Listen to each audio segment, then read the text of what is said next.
Você apaga a luz do quarto, fecha os olhos e 2 segundos depois já tá com o celular na cara iluminando tudo. E não é pra ver as horas não.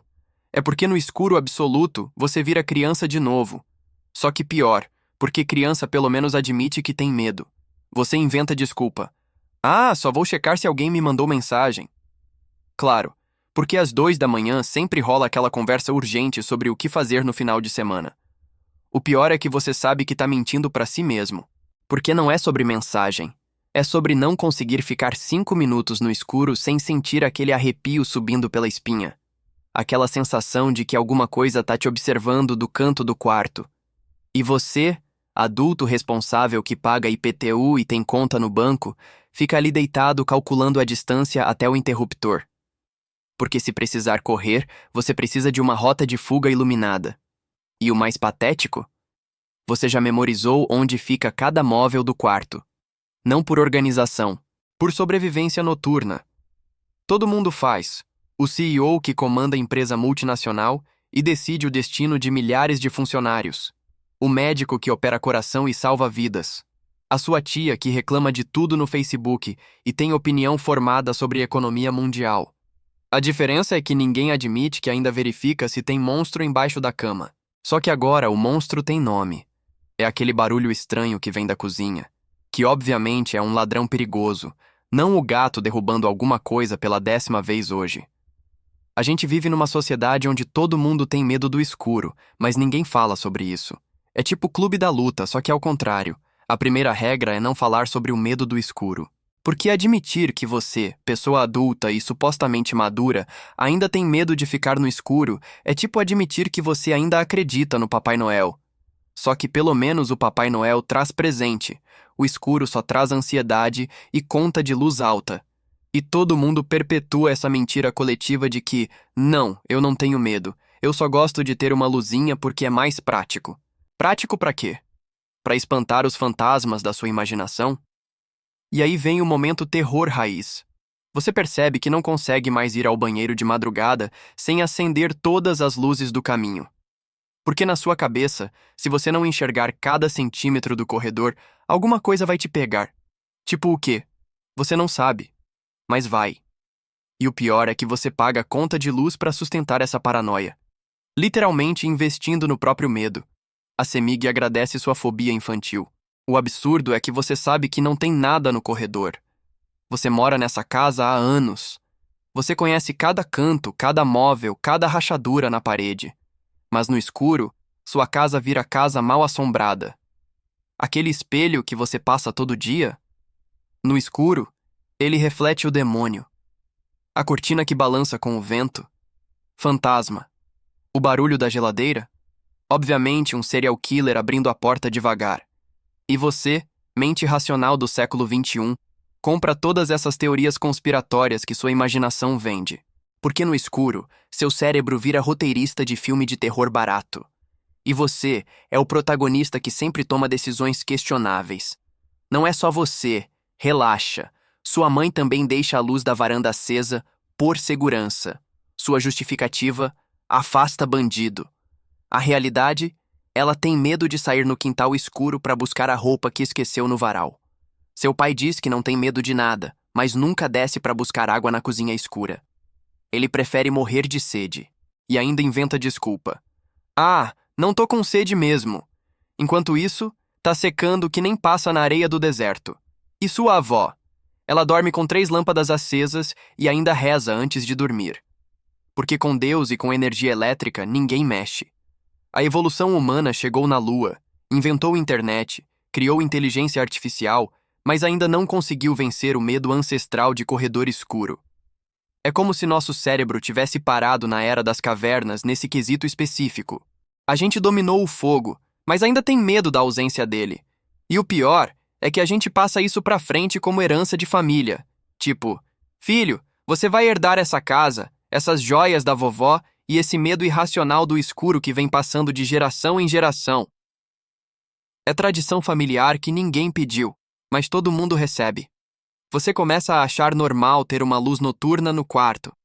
É praticidade, você diz, como se fosse um adulto funcional tomando decisões racionais baseadas em economia doméstica. Mas no fundo, você sabe que é porque acordar no escuro total te dá aquele mini ataque de pânico. Tipo, onde eu tô, seguido de tô vivo, seguido de cadê meu celular? E o ciclo recomeça. Você se torna especialista em memorizar a localização de cada interruptor da casa, porque na sua mente, luz é vida. Escuro é game over. E aí você começa a desenvolver estratégias elaboradas para lidar com o medo sem admitir que é medo. Você deixa a TV ligada para fazer companhia. Você dorme com o celular do lado, caso precise de alguma coisa. Você deixa a porta do banheiro entreaberta para ventilar. Tudo mentira. Você só quer ter certeza de que se o monstro aparecer, você vai ver ele chegando. Como se isso fosse ajudar alguma coisa. Tipo, qual é o plano? Você vai negociar com o monstro? Olha, eu te vi chegando, então vamos conversar civilizadamente sobre isso? Não faz sentido, mas fazer sentido não é o forte de quem tem medo do escuro. Você não lembra a última vez que ficou no escuro sem sentir aquele frio na barriga. E isso parece patético. Até lembrar que quando criança, o escuro era mágico. Era onde você imaginava aventuras, conversava com amigos invisíveis, inventava histórias épicas onde você era o herói. Agora o escuro só serve para você lembrar de todas as séries de terror que assistiu e se arrepender profundamente. Porque Netflix não veio com aviso. Atenção, este conteúdo pode arruinar sua relação com a ausência de luz pelos próximos 10 anos. O que aconteceu no caminho? Quando você perdeu a capacidade de ver o escuro como aliado? Quando criança, você se escondia no escuro. Brincava de esconde-esconde e o escuro era seu melhor amigo. Agora você trata o escuro como inimigo público número 1. É como se em algum momento da vida você tivesse assinado um tratado de guerra com a ausência de luz.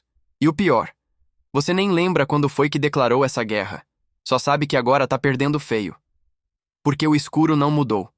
Você que complicou. O escuro continua sendo só ausência de luz. Você que encheu ele de significado, de medo, de paranoia. Transformou uma coisa neutra numa ameaça existencial. Seu sobrinho de 5 anos dorme sem luz nenhuma. Você pergunta se ele não tem medo. Ele te olha com aquela cara de "Tio, você tá bem?" e fala "Medo de quê? É só escuro." E você percebe que perdeu isso no caminho. Que em algum momento entre virar adulto e pagar boletos, você esqueceu que escuro é só ausência de luz, não um portal pro inferno. Mas aí você lembra de todos os filmes de terror que assistiu e pensa, esse menino não viu Invocação do Mal ainda. E se sente mal por pensar isso. Porque no fundo você sabe que o problema não são os filmes. O problema é que você perdeu a inocência. Não a inocência sexual ou social. A inocência do escuro. Você perdeu a capacidade de ver o escuro como neutro. E isso é triste. Porque significa que você perdeu uma parcela da sua capacidade de relaxar, de confiar, de simplesmente existir sem medo. E o pior é que você não perdeu isso por causa de algum trauma real com o escuro. Você perdeu por acumulação. Uma série aqui, um filme ali, uma história que alguém contou, uma notícia que você viu, até que o escuro virou inimigo. E você nem percebeu quando aconteceu. Foi gradual, silencioso. Ironicamente, aconteceu no escuro. Você não escolheu ter medo do escuro, mas segue acendendo luzes pela casa, esperando que algum dia sua coragem adulta cresça junto com suas contas. Spoiler. Ela tá ocupada tendo medo de deadline no trabalho, de mensagem do chefe, de conta no vermelho. Sua coragem tá sobrecarregada com medos adultos.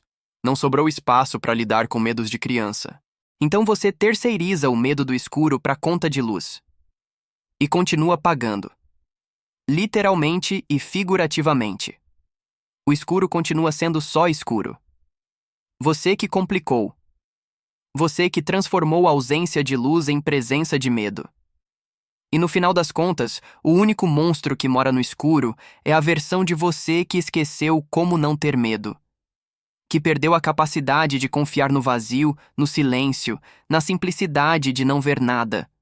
Porque no escuro, você é forçado a confiar em si mesmo. E talvez esse seja o verdadeiro medo. Não do que está escondido no escuro, mas do que está escondido em você. E isso, nem luz de LED resolve.